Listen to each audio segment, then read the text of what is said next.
is John Morton, and you have been watching Disturbed Kiwi.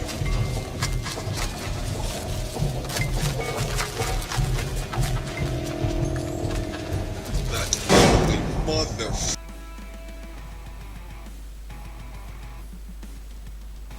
Well, hello, dear viewers.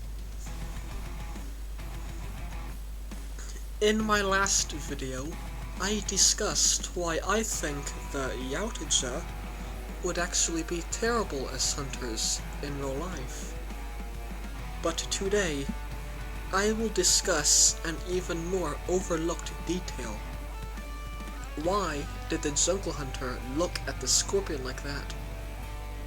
Why did he hesitate when he found Dutch? And why are their spacecraft so advanced, but their homes so primitive? And why do they get more aggressive over time?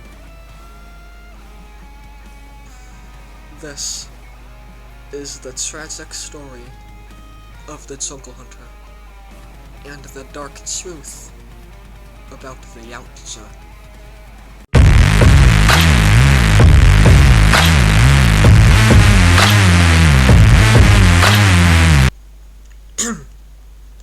Okay, before I tell you my theory, let us go over the facts.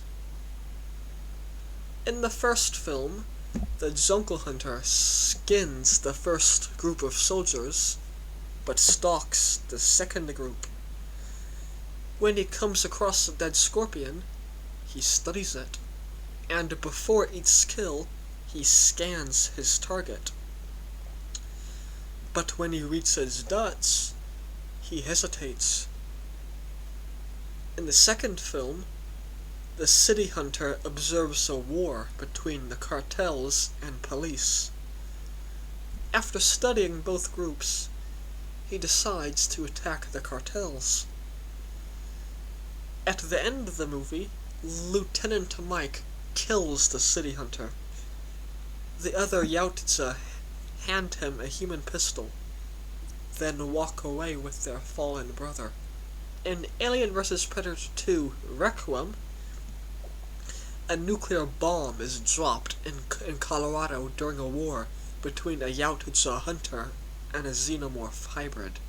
In the third film, a group of various people wake up on an unknown planet, and while they try to survive, a blood feud between the Yautja clans rages on.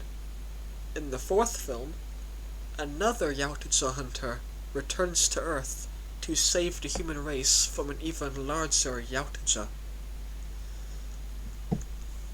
But how do all these films tie in together?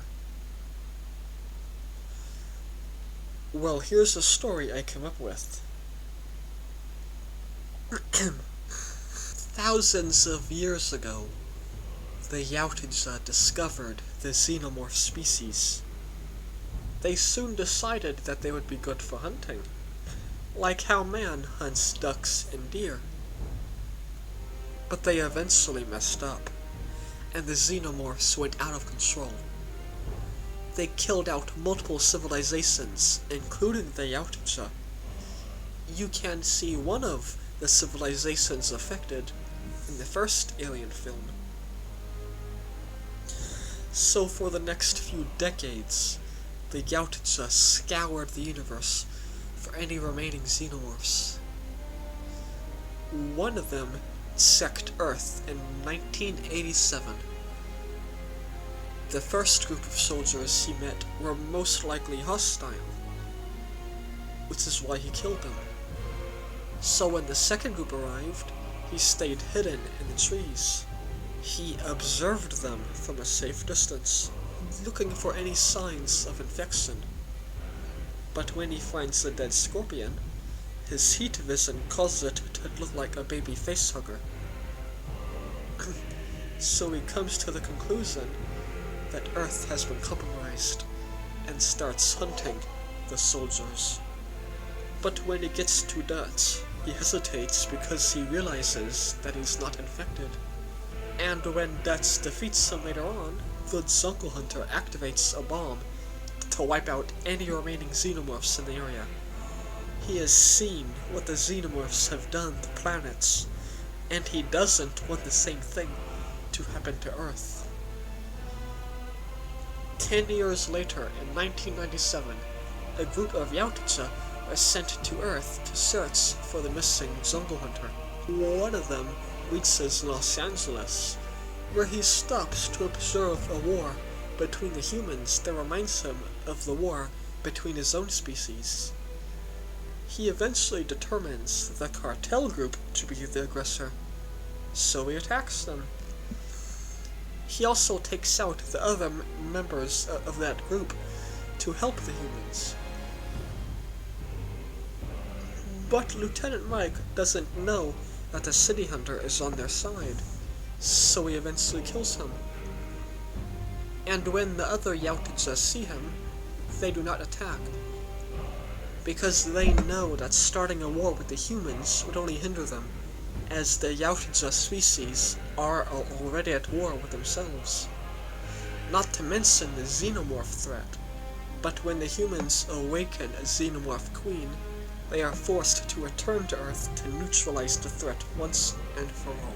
But after the battle has ended, the Yautja determine that it is too risky to return to Earth again. But some of them, however, still likes to hunt humans. But hunting on Earth has proven too risky for them.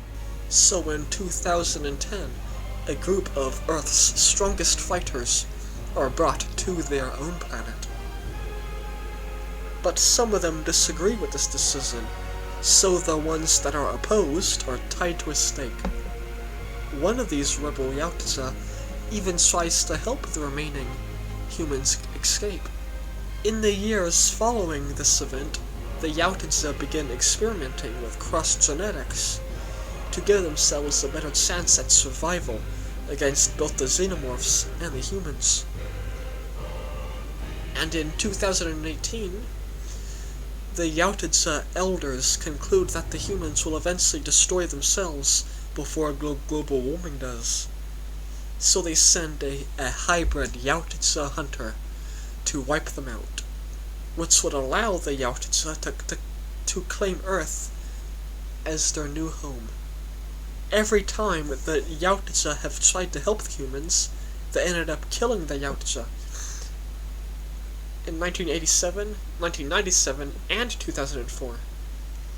This gives the Yautja even more of a reason to just wipe out the humans for good. But some of the rebel Yautja, however, believe that the humans deserved to be saved. So one of them arrives ahead of the hybrid to warn the humans that a war is coming. And if 2018's The Predator ever gets a sequel, it will most likely feature the war between the Yautja and the humans. But the outcome of that war is currently unknown, since I'm the only one that enjoyed The Predator. So for now, the story ends here. And do you agree with my interpretation, or did I miss something? Let me know down below. Next time, I will explain my idea for what a Predator reboot could be. In fact, my new story would even span across 6 new Predator films. So until then, my name is John Mortum, and you have been watching Disturbed.